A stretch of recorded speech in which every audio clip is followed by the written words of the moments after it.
Hello and welcome to Red Gaming Tech for your daily dose of your latest gaming news and myself, Amata.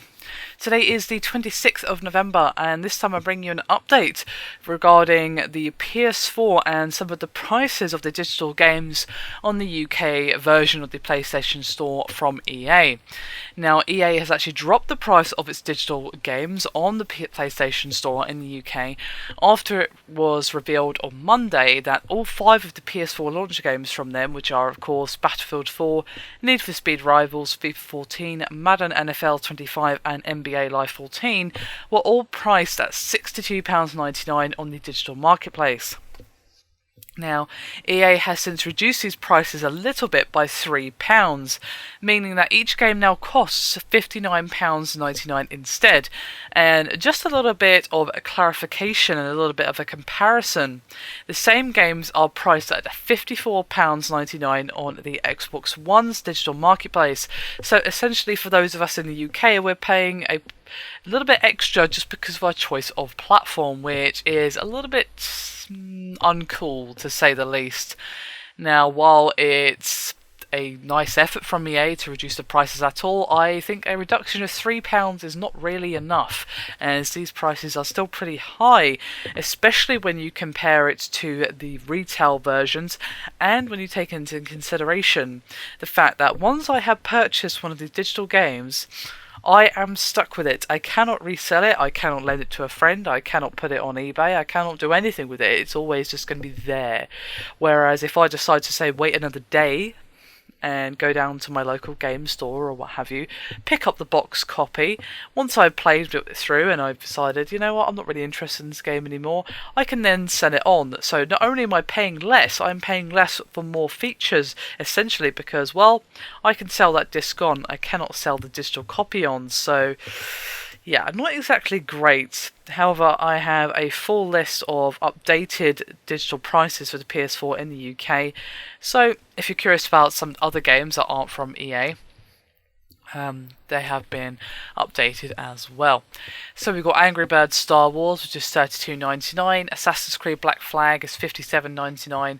Battlefield 4 £59.99. Call of Duty Ghosts £54.99.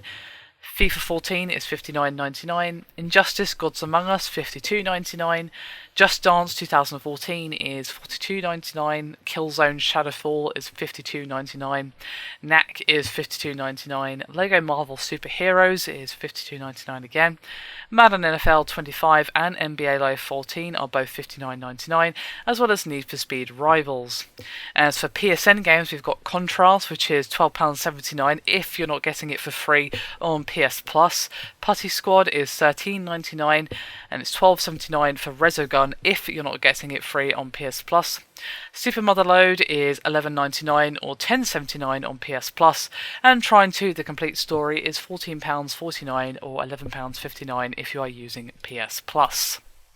So there you have it. I don't really understand, A, why digital games are so much more expensive than the box copy, and B, why they're even actually more expensive than the Xbox One version of the digital game. You've got the same game on 2 different platforms, both digital, and for some reason one costs more than the other. Not just like £1 more, which would be like, okay, whatever, but quite a bit more actually. You're going from £55 to £60 essentially. So I don't understand the logic here.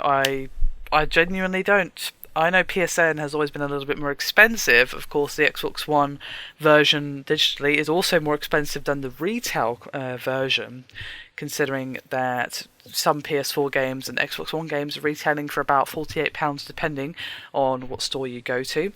But at least the Xbox One is more reasonably priced than the PS4 version for EA games, at least. Of course, the price does fluctuate, as I just said, with that little list there, but still, I just don't understand.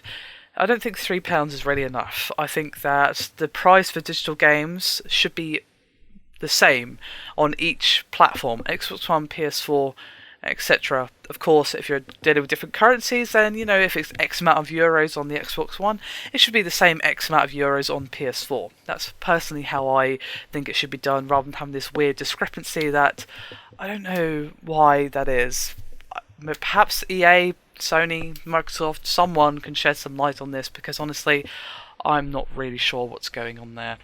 Anyway, that is me done for this video. Hope you've enjoyed it. Thank you very much for watching, and I'll see you next time.